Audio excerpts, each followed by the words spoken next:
Ladies and gentlemen, hello and welcome back once again to the briefing room. Yes, indeed, your host, Eric Kavanaugh here, and I am very excited today. I know I'm normally excited, but even more so today because we're going to talk about a really fascinating space that is unfolding right before our eyes, folks. Expert systems on the road to self-driving data management. That's right, self-driving, like self-driving cars. We're going to talk about self-driving data management. So presenters today, we have Michael Klaus calling in, CEO of Ataccama Corporation. He's calling in from Prague, and of course, yours truly. And Ataccama is an amazing technology. I've been tracking these folks for a while now, and it's really fascinating what they're doing. So let's talk about self-driving cars. That's a self-driving car right there. This is off of Wikipedia. If we can have self-driving cars of that prowess, think about this. This is amazing stuff. Think about the technology underneath to be able to drive these cars, to be able to understand with all these different sensors where things are going, what's in their way, how they can adjust all these different capabilities, the speed, the turning, et cetera, whatever the case may be. All those sensors in real time are absorbing the world around them. Think about drones these days and how drones are so sophisticated, they won't run into you, at least the good ones won't, because they sense that you're near, and so they pull back. Well, that's a self-driving vehicle as well. So we've got self-driving cars, self-driving drones. They're talking about self-driving trucks, self-driving ships. Huge barges going across the ocean can drive themselves these days. So why can't data management drive itself? I don't know. It's a good question. So let's keep moving through. You may know this already, but when you do these captchas, you're actually feeding a deep learning algorithm at Google that helps self-driving cars. So the reason you see these captchas saying, well, which ones have cars in them, which ones have signs in them, etc., you're actually training a model that can be used by self-driving cars to help them understand what's in their way. Is this a car? Is this a red light? Is this a street? And of course, Google has done so much with their maps and with being able to see vast swaths of the world, which is just absolutely stunning. But now you can also help as a crowdsourcer basically to feed into these algorithms. Well, that is pretty sophisticated stuff, folks. I have to say that is one heck of a mountain of data that is being fed in. And what happened is that the you remember we used those words, those scrambled words, like whatever the word is, they would just bend it out of shape. And I got to tell you, I had a really hard time reading some of those things. And the bots got so good, they were good at identifying 98% of those words, whereas human beings were getting it about 33% of the time. So the bots are getting better and better, and that's obviously a concern. That's why we switched to cars. But now, like I say, you're actually feeding this deep learning module that's helping self-driving cars. So here's my analogy or my metaphor, if you will, for data management in comparison to that world. We're still living in the past. I remember on DM radio 12 years ago when I was really wrapping my head around how a lot of these data management architectures work, how a lot of information landscapes were actually operating, and the amount of ETL, the amount of redundancy that occurs in these environments to this day, quite frankly, is just staggering.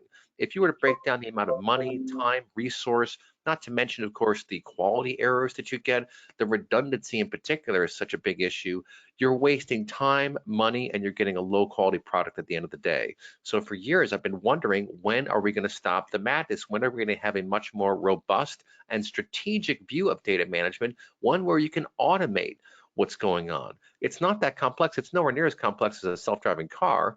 So here's just a fairly simple view of a data model, or at least a schematic of what you can do with information, moving it around.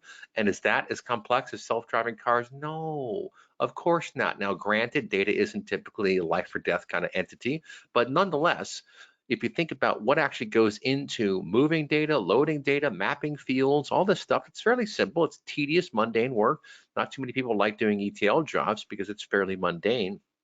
We want to focus on the higher value activities, really problem solving. Something that human beings are extremely good at doing is being able to subconsciously ascertain hundreds and thousands of facets and relationships.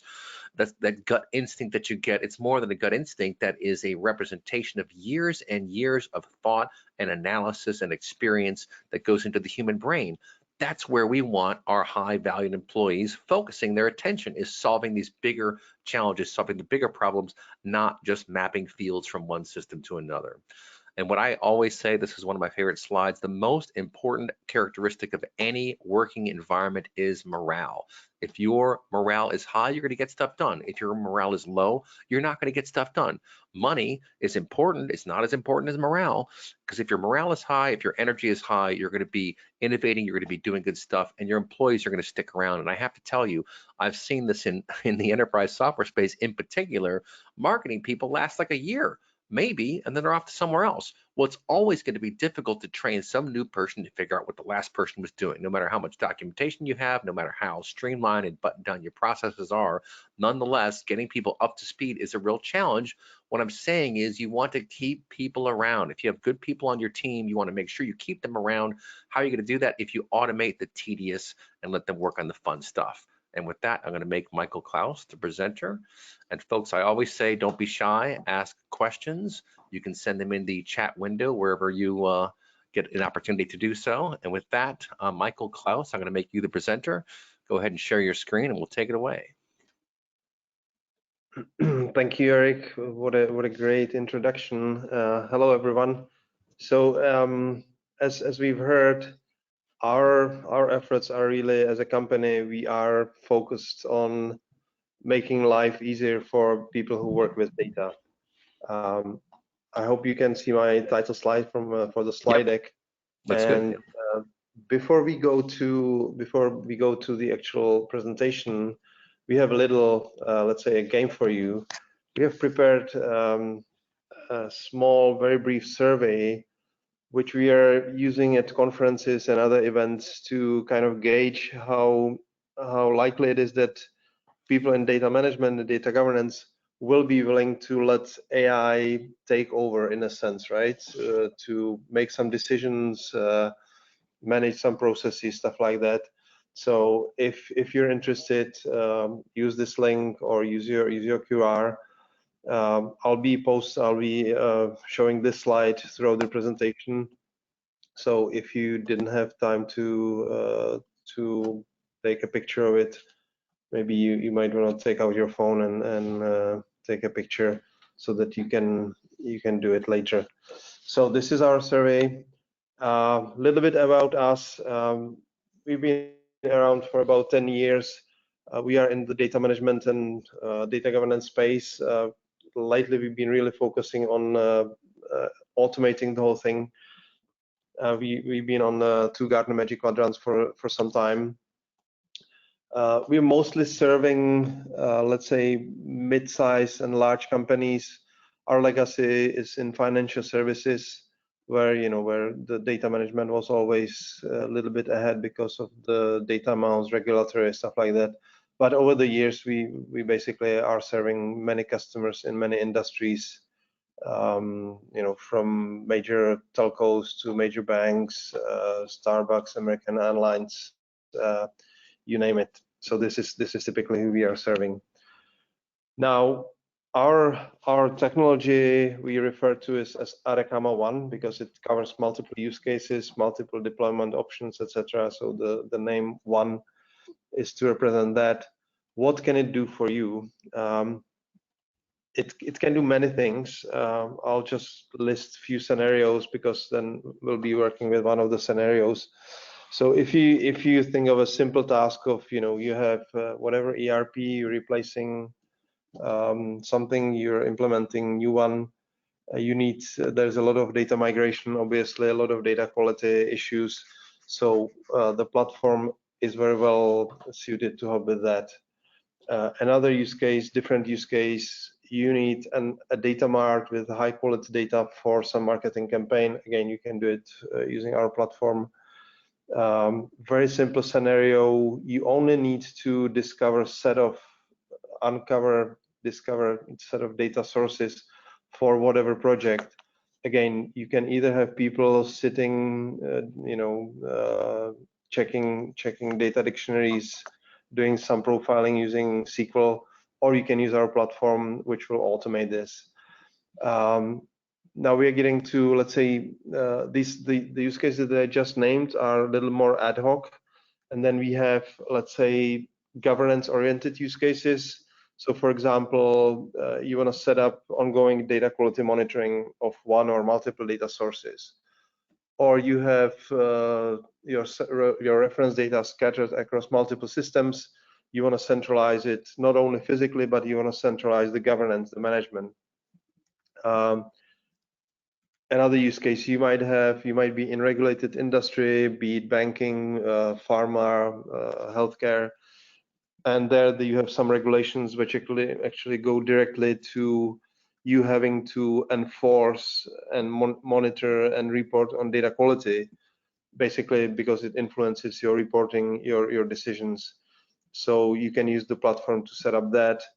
And one of the larger use cases, because the platform also has built-in MDM hub, you might use the platform to actually configure and deploy your MDM hub for whichever master entity.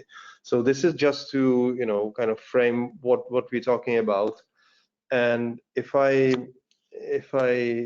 just show it on the level of the use cases or actual modules of our platform,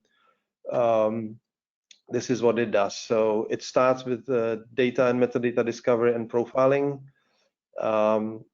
There is a built-in metadata catalog, data glossary to support metadata management, but not only, quote unquote, not only for the typical data governance tasks, but for us the metadata catalog is kind of a central piece because of the automation. I'll be talking about it later, right? The metadata is the key to automating your data management. Then there is a very capable data quality management module, from monitoring to cleansing, enrichment, what we call DQ firewall, meaning real-time data quality, etc. Then there are two submodules for reference and master data management, and there is very capable data preparation module for, let's say, the ad hoc use cases, and it's actually accompanied by very capable functionality for any type of data integration and data processing, where we highlight our capabilities in what used to be called big data. Now it really means we can deploy the platform on various cluster type of environments. So this is what we understand by data management, data governance. And now let's talk about the self-driving finally. And I think we as a company, and to some extent the industry, is on the way from the horse carriage that Eric was showing through augmented data management to what we refer to as self-driving. Let me explain. So I'm starting a little bit later with this beautiful Ferrari to create an analogy between fully manual driving experience in a car and, let's say, fully manual one of the data management processes. And I'll pick easy to understand, very narrow case for the data quality, for the data management, and it is a data quality. So let's say 10, 15, 20 years ago, some people do it like this until today. You wanted to understand quality of several tables in your whatever source system or data warehouse, wherever. So what you would normally do back then, and what still some people do today, is you would get an analyst who understands the domain. You would get let's say SQL programmer. You would put them together. They would figure out, okay, so the quality of this attribute probably means this. The quality of these three attributes means this. And then the SQL guy would code it in SQL, and he would probably code it for the one particle table that was interesting, right? So basically, you had a goal. You wanted to understand the quality of one particle table, and you had to do everything manually. Similar in this car, when your goal was to get from whatever, New York to Pittsburgh, you would have to figure out which way you're going to be going. Then you would have to sit in the car, you would have to drive, you would have to watch the road, navigate, you would have to accelerate, you would have to brake. The gear shifting was manual as well. Many tasks that you would have to do manually. So let's say this was the past. Little more advanced was when automatic cars came, which really the only thing that was automated was the gears, right? The gear shifting.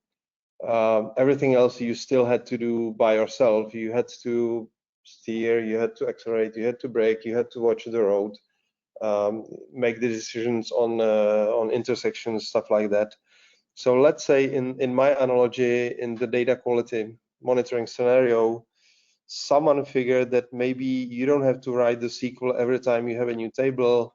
Maybe you can make life a little bit easier by having some kind of meta table where you would have maybe just the domain of the attribute and associated rule, and the rule would have a store procedure associated. So next time you would get a table, you would only kind of map the domains of those attributes to some pre-configured, pre-developed store procedures, which let's say would be the data quality rules.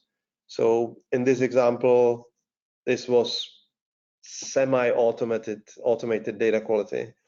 I hope you can kind of project this scenario to other scenarios from simply profiling your data to data integration. You need some kind of output from several input tables, stuff like that. I'll be using the data quality because it's really easy to explain. And where we are today, and when I'm saying we, I think it's us as Ataccama and some of other vendors and some of actually our customers are developing this in-house.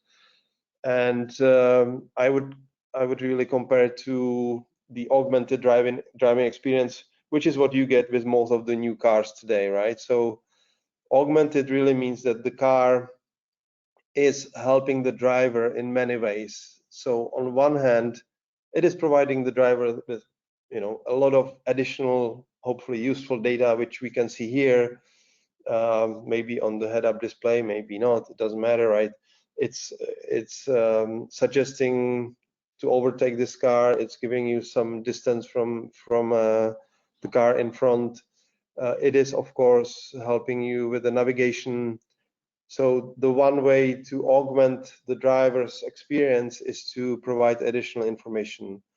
On top of that, we have the adaptive cruise control, right? We have lane assist, stuff like that, blind spot monitoring. So this way, the driver's experience is much better than, in a sense, much better than the one in the old-timer Ferrari. Of course, old-timer Ferrari is different experience, but I guess the analogy is clear here. Now, what it means in the data management space, and I have few screenshots to show you what we mean by that. So this is a screenshot from the Ataccama ONE platform, and what we're looking at is the user here is on a screen where he or she decides to monitor quality of retail customer party table. So here we can see the attributes, we can see the business terms, which by the way were also automatically assigned by the platform. So the platform did figure that in the first column, regardless of the name of the column, there is probably a full name, second is gender, personal ID is probably social insurance number, I don't know what. So this is one way the platform provides the augmentation. Moreover, because here we are at a point where we want to measure the quality, the platform actually already suggested the DQ rules. I'm not sure if you can see my pointer. Yeah, I can. For the primary key, it suggested uniqueness, name, some string completeness only, gender, there is a specific rule, etc., etc. So you as a data steward or DQ manager, whatever you want to call it, your job is only to confirm or reject the suggestions by the platform. So this is one way the platform provides augmented experience. And if you compare it to writing SQL manually for every table, I think the huge leap is obvious here. On the right side, there is a rule library which is present in the platform. There are other ways how we can augment the whole process. And yes, it is based on three major things. Of course, it's based a lot on the rich metadata that we have to have. And in our case, even the richness of metadata is achieved by the automated processing. We don't expect the data stewards to fill in all the information. AI is then, or machine learning is then present everywhere from the population of the catalog all the way to actually applying the rules and other things. I'll talk about it. And also the platform should be able to learn from user feedback, such as if the users 10 times rejected this particular rule for this particular business domain, then it probably is not a good idea to suggest it next time. So if I give you other examples, we did talk about the domain detection, term suggestions, rules mapping. Other ways how the platform is helping our users is relationship discovery. So of course, the platform can ingest predefined data models, but you know that relationships not always need to be or are captured in data models.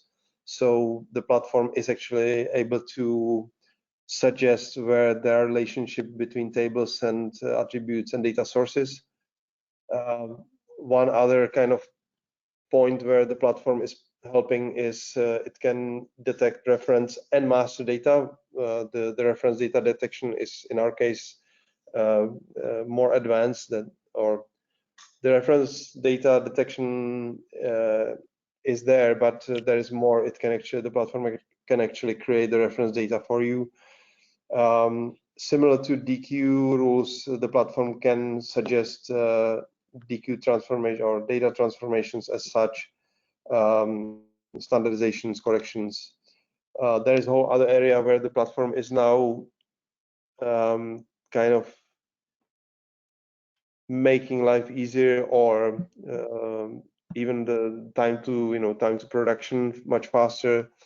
If any of you have been through some mastering or matching exercise, you must know that designing the matching rules so that they provide the business results, but at the same time the processing is fast enough, it's pretty difficult task. So in our platform we have several ways how AI is assisting this, from suggesting explicit, explainable rules all the way to pure machine learning based matching. So this is just to explain what we mean by augmented, and the augmentation in our case is kind of point applications of some kind of magic, if you allow. Mostly it is machine learning based throughout the whole platform. So this was from manual to augmented data management, data governance experience. I'll just pause here to show you the survey once again. For those of you who joined later, this is our little survey about how people in data management are and will be willing to let AI do things on their behalf, from suggesting things to managing processes to completely take over. This is our survey, and we are now getting to. I was going to say, Eric? we had a good question from an audience member before you move on about your data quality slide that you were showing, that screenshot from Ataccama. And the question was, what are the inputs that you're showing here and what exactly is being automated? Can you talk about where this is coming from? Yeah, so there are multiple steps which needed to happen before getting to this slide. I'll explain briefly how it works.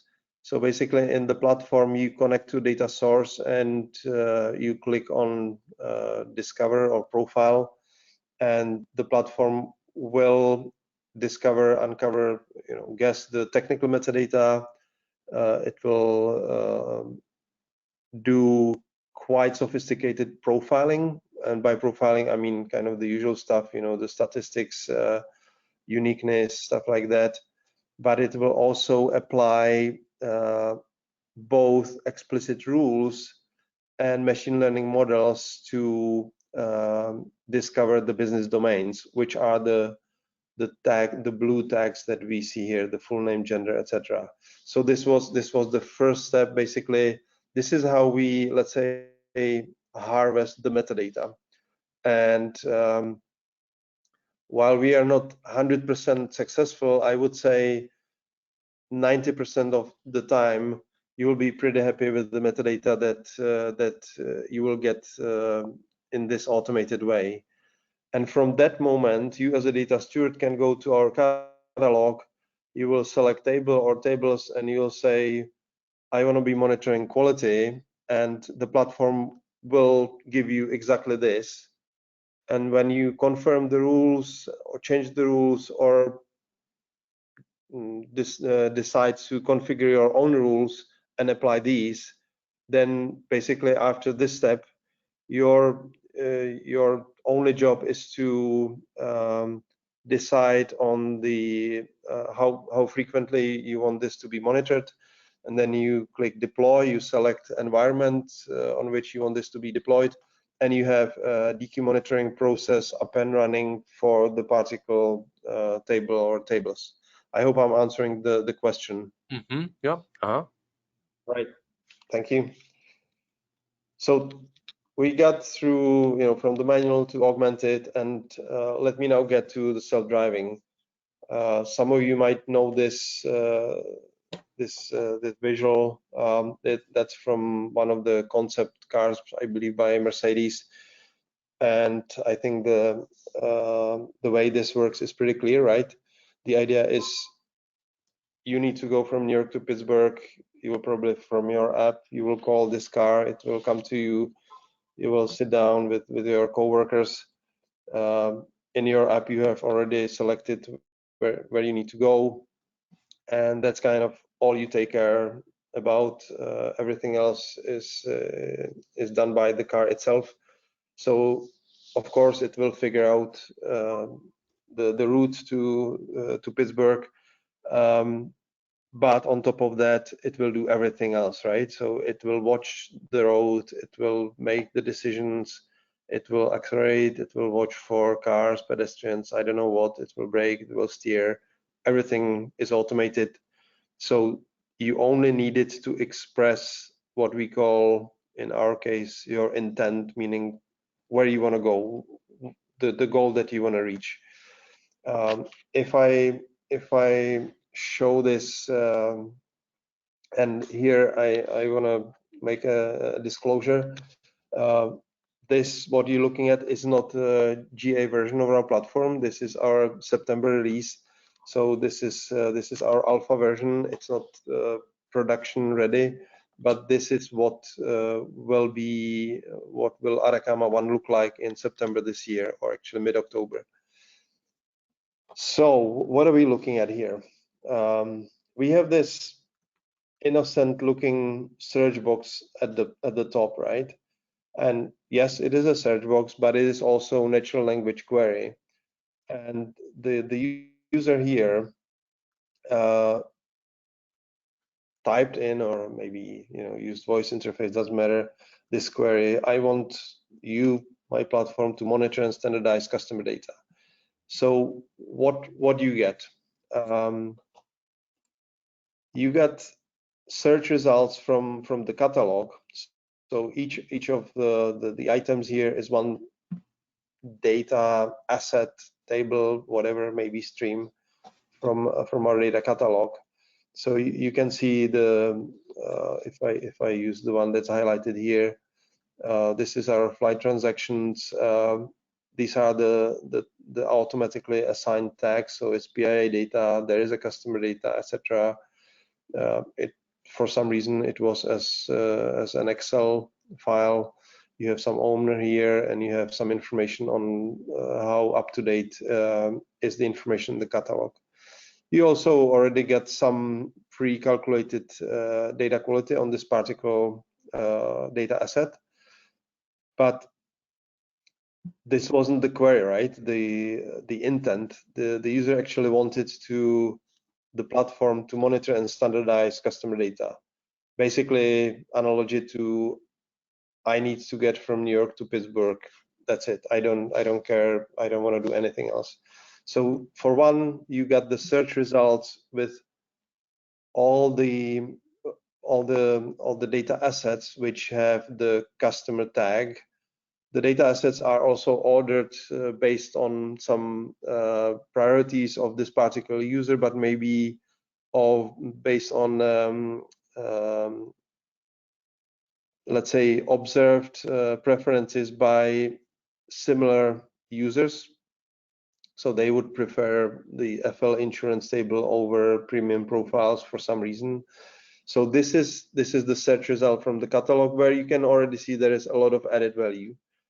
What's more interesting is that the platform actually already knows what is meant by the intent to monitor and standardize, and actually came up with, some of you from the database might understand the term execution plan, right? It's not on the database level, it's an execution plan on the level of this intent. So the platform is saying, so based on your query / intent, I figured this is what you want to do, so I'm gonna find the table, apply the attributes, standardize, applying some, again, rules, and I will store the results in some pre-selected target database. And again, based on some previous behavior, I suspect that you want this to be scheduled on a weekly basis. So as a user, you can modify it, but if you don't want to, you can just press start, and you will get the result. And the result in our case is actually that the business term customer in the catalog will have periodically updated information on its quality based on the plan that I was just showing, and it will be processed every week. So I hope you kind of see the let's say the trail from the very beginning, where someone needed to write SQL, all the way to someone just needed to express the intent, and the platform will do everything else. And this is only the very narrow case of monitoring of quality. Yeah, and Maybe if there real was a quick question. here. Yeah, Yeah. sorry, real quick. So this is fascinating. So does the system understand each individual user? Is there a profile built for each user, and that's how it can track that last week I loaded this kind of report or this data source, for example, and it's using that to give me the suggestion. And then when I change something, it's also remembering all that, right? All that gets sort of appended to my own personal profile. Is that right? Yes. So we are tracking, and it might sound a little like a big brother, but I think it's totally appropriate in data management. We are tracking basically every action of every user. Moreover, because when you register a new user, you're required to assign the user to Teams, or we can connect to LDAP or any kind of shared directory, and we're actually taking into account also the, let's say, preferences or behaviors of the teams to which the user belongs.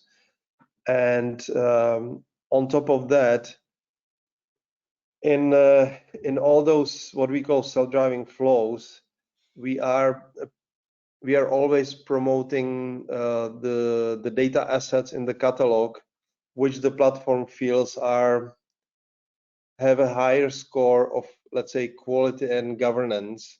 So for example, if you wanted to do something with a customer table, and there is a customer table in the catalog which is managed by your master data hub, this one particular data set will always come on the top, and it will always be the one that the platform will primarily use over your customer tables in your data lake, and I don't know where. So those are the three things that are being taken into account when we are kind of informing the decisions of the platform. Any question from the audience? Yeah, there are quite a few questions coming in, quite frankly. So one of the attendees is asking, I can see that it appears that dimensions of data quality are measured. Is it possible to add other dimensions such as accuracy and timeliness? In other words, how much can you modify that? Yes, exactly. So that's actually something I want to talk about in a minute. We are not building a black box. So, for example, of course, the data quality dimensions, but of course, your organization's specific rules, all of this can be configured. The configuration is again a user configuration, so it doesn't require any coding per se. It's a configuration, and everything that the platform kind of suggests, on the level of the execution plan, on the level of the rules, can be modified before you actually run it. Mm-hmm. That's fantastic. Okay, so this was the data quality monitoring example, but if you recall the domains that the platform covers, you can be asking the question, so how does this apply to other, let's say, subdomains of data management? And I want to show you a different intent, which is very challenging one, and actually, I think this particular one is much more difficult than driving a car, because self-driving cars only have one job to do. They have a lot of information, but they have only one job to do. But this scenario is pretty wide. So this is a generic data integration, what we call flow, and the intent of the user is really what someone might describe as a data integration project to create a data mart, or maybe operational type of integration, output.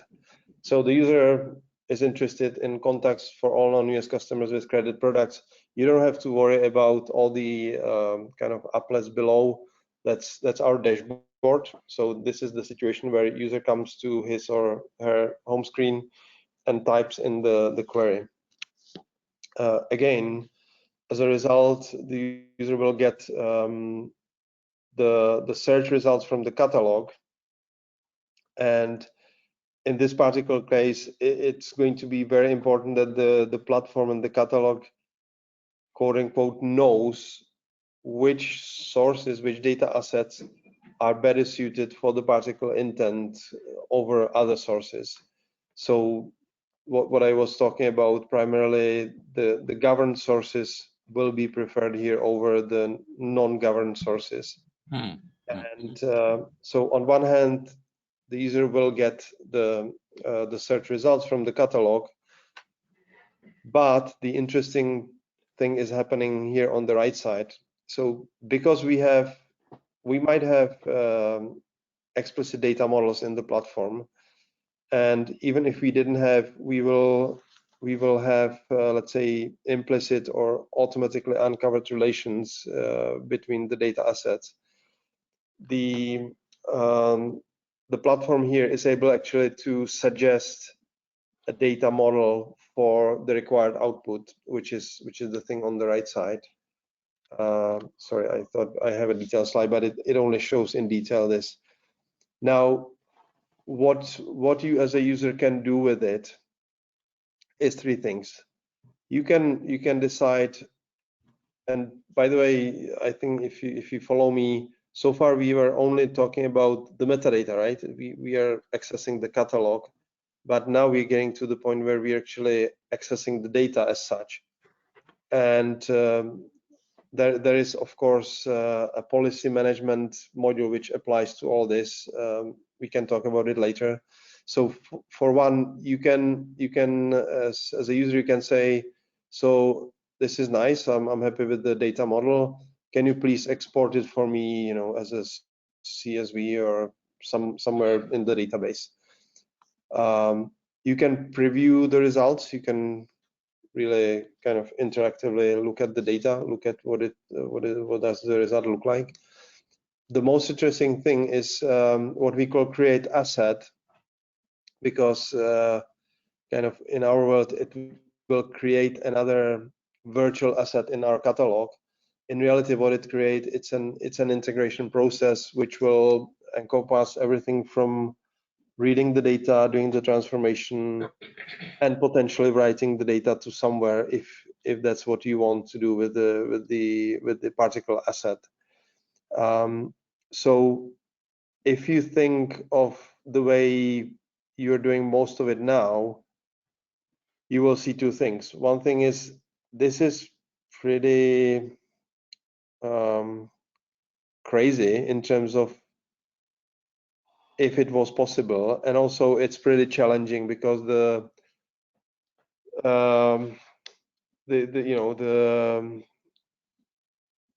multitude of scenarios here and decisions here is pretty wide.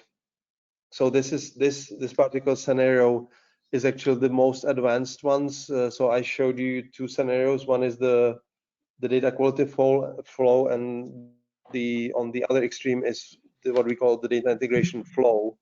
In between that, we have there is, let's say, almost continuous scale from the data quality through the data quality just monitoring to transformations, cleansing, reference data management, master data management, master data management is a limited subset of data integration, right? So those ones are the ones which we will be supporting in September. This generic one, I think it will take us some time for the platform to do it really well. I think it will go definitely. We will be working on it throughout the next year. But I wanted to give you an idea what the, let's say, simple use case, simple flow looks like to all the way the most advanced ones. So to kind of summarize, when we are referring to self-driving data management and data governance, we are thinking of across the sub-disciplines in data management, having a way of doing things which has these attributes. So it is augmented. So there are point applications of machine learning. It is autonomous in the sense that if the user doesn't want to intervene, it will suggest the process, and it will be able to execute the process. It also has, and this was in the title of this presentation, so I should explain it. Data management as a field, there is already a lot of, let's say, accumulated know-how, best practices. So what we have in the system now is what we call expert system. It's actually internal module, and what it is really those of you who've been around for some time like me, there was a term like used in artificial intelligence, which for expert system, which referred to the healthcare decision-making tree, stuff like that. So this is actually something similar. And if I was to explain it as an example, so if you, for example, decide if your intent as a data steward is to cleanse, some couple of tables, the system will, of course, do what we were discussing. It will figure out the domains, it will apply the rules, but it will also figure out that some of the even the checks or maybe standardization enrichment should be done against some reference data, and it will try to find the particular reference data in the catalog, hopefully the governed one, if it doesn't exist, it will actually create the reference table, and it will notify the data steward that, hey, here is a new reference table. Can you check it? I want to use it for some data quality processing. So in this way, it's not only automated on the level of each particle subdomain of data management, but it's also intelligent and automated on the level across those subdomains. Hopefully, I'm explaining it so that it makes sense. It needs to be learning from the feedback. That's what we discussed. And the last point, I think, is pretty obvious. It's been like this for some time, but I just wanted to emphasize it's not going anywhere. It really needs to have a user interface and user experience so that people really find it easy to use it. So this is what we mean by self-driving data management. And here is one kind of interesting find for me. So if you recall the slide with the 3 business people driving somewhere, or actually not driving, they just sat in the car and the car is taking them somewhere. I found this interesting photo where you can see that the steering wheel actually is still there. So if the guy in that seat wanted, he can turn the seat around and he can take over. And I think it's absolutely critical for our domain, for the data management, data governance. So going back actually to the question from the audience, everything that we are building is transparent. It is always open to user to modify on the on the, let's say, on the level of the process, on the level of the business rules, but of course on the very technical level. So if you, even in the simple data quality example, you might want to decide that on the technical level it won't go to this particular database. I want to store it in whatever S3, and I want to store it in this particular format. So in the platform, there is basically a development environment where you can specify all this. So it's not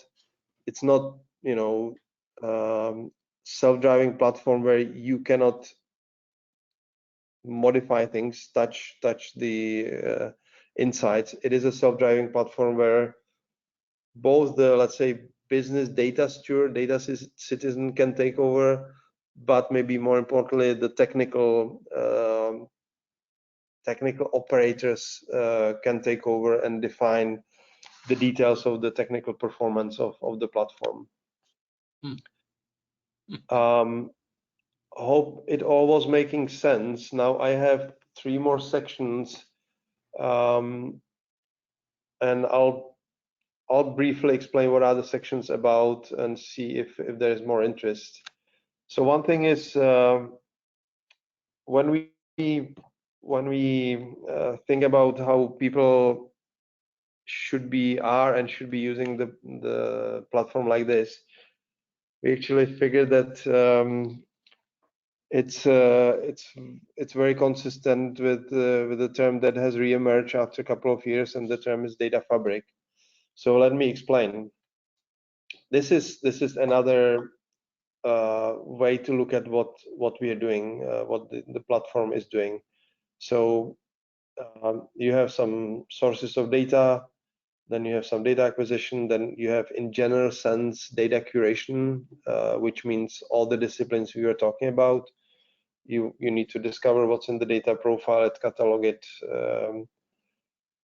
cleanse, govern, consolidate, master, and then you want to provide it to consumers. And the consumers, I think, more and more will not be consumers as in people, but it will be systems consuming applications. So the three functions here is where we as a company, our platform provides the value, right? We are the data people. We are those who, in more general sense, are preparing data for the value creators. And the value creators can be people who developing new product, data scientists, it can be regulatory, it can be marketing people, it can be some analysis for process improvement, it can be general analysis. So our core value is in being able to connect to data sources, discover a lot of information from the explicit metadata to derived metadata, then prepare the data and govern it alongside, of course, manage the metadata and then provide it to the consumers, both the data and the metadata. So this is where the core value is. Now, if you look just at the core of the processing and you put it in a different perspective, kind of literally, when you have the data sources beneath the platform is becoming fabric. As you can see, it's semi-transparent. And you put in general the consumers on the top. This is how we see Ataccama becoming your data fabric. So basically, any consumer can reach out to the platform because the platform has all the metadata, and we are using the metadata to reach out to the data sources and what is now called operationalize the metadata. We are using the metadata to actually create the governance and management processes. This is how it then works. So basically, you should be able to ad hoc create any profiling, quality, mastering, integration process simply because you have this rich data fabric with a rich metadata. So this is one thing how I wanted to maybe put it in a different light, different perspective to those of you who are now thinking about the data fabric concept.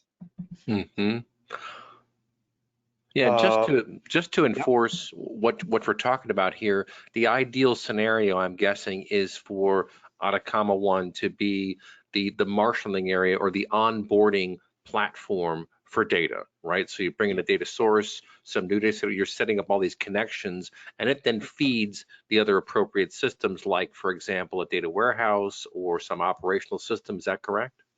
Exactly. At the same time, we don't think that we will always be kind of the only patch in the data fabric, right? We won't be the only part of the data fabric. So, for example, if you have your own catalog, we can connect to the catalog.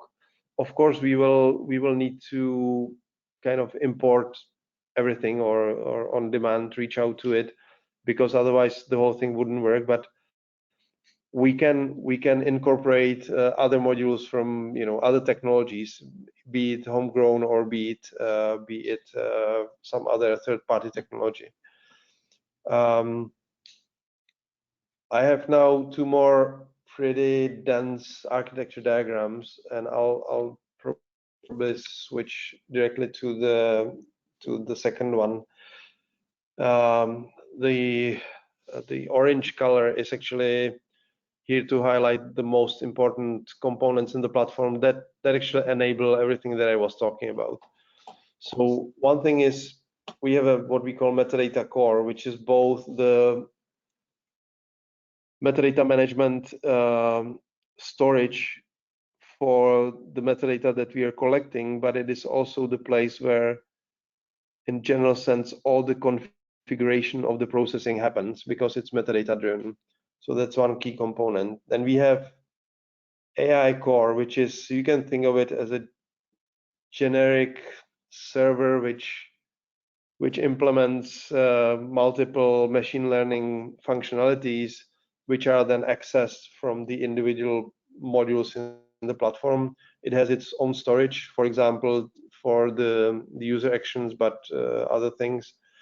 And then we have the expert system or expert engine, which is the place where we have the encoded best practices, let's say, in the data management and governance, such as, I don't know, if the cardinality of an attribute is 10, then it probably looks like reference data, then trigger the reference data management process.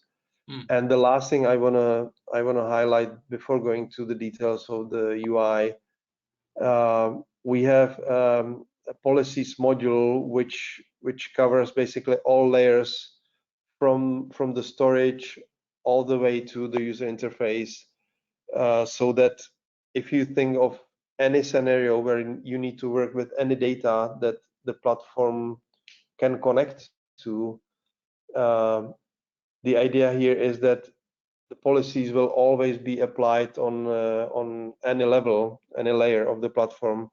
And the policies we are talking about are at the moment of three kinds. Of course, data access policies, retention, and data masking policies. But we will be extending the policy types later. So I'm sure this is really pretty dense diagram. So if anyone has any questions, we are of course happy to schedule an individual session. This was really to explain how it works internally, and we know of customers that are building at least parts of it in-house. So metadata operationalization is a trend. Some people are building it in-house, and I think it's perfectly fine. And the very last section, I'll run through it very briefly. Those of you who work in large organizations, I think must be kind of at least witnessing the conflict between people who want to do something quickly, some kind of business, business mission, business initiative. I need a new mortgage app and I need to integrate the data. I don't care about your data lakes, data warehouses, standards. I don't know what, I just need to get it done, right? Those are the agile people. And then you have the people who actually we as a company are typically serving a lot. Those are the people who want to do things, in the right way because of reusability, efficiency, and stuff like that. Very often, those two worldviews have this type of relationship, right? Those both worldviews are very valuable, and I think kind of you must have it in your organization. If you're not agile, you will not be around for long. If you don't do things in properly in general sense, you will end up with a lot of mess, and you will end up with a lot of rework 1-2 years down the road. We believe that the platforms such as the one that I was describing can actually, to big extent, overcome this problem, bridge the gap between those two. If I put it very simply, because the governance is built in, and because the self-driving and self-service nature should be able to satisfy, the agile teams, the agile managers who just want to get things done. And there is more to it. We have a processes how even if the agile people want to do it in quick and dirty way, the platform will learn about it, will notify the governance people, but that's probably too much detail. I just want to end with something positive. So we really believe that if you have a data fabric or self-driving data governance platform which has the governance built in, then the two groups can actually work like this. And I think we have 1 more minute or 2 more minutes. If there are any questions, otherwise I would like to thank everyone for spending the time with us. Yeah, this was fantastic. We do have a whole bunch of very specific questions, folks. We will pass those along to the team at Ataccama to reach out to you directly. But there were a couple of questions around deployment, and we only got about a minute left. But one attendee was asking, is this cloud enabled, or do you just deliver on-prem? Yeah, so we actually have 2 or 3 types of deployment. So we do regular on-prem, we do cloud, which is single tenant cloud type of deployment, and it comes in two flavors. One is platform as a service, and one is fully managed service. I want to highlight one other thing which I think is quite unique. We are one of the companies that always, was focused on doing the difficult stuff. So everything that I was talking about here, it actually is applicable to, I don't want to say any, but most of the cluster type of environments. By that I mean anything from, let's say, the old school MapReduce to Spark to Snowflake. It can run, it can work with most of the distributed file systems, the Azure S3s and stuff like that. So this is not some kind of toy which you use on, hundreds of records. This is a platform that runs on millions, hundreds millions of records. We have some pretty sizable deployments.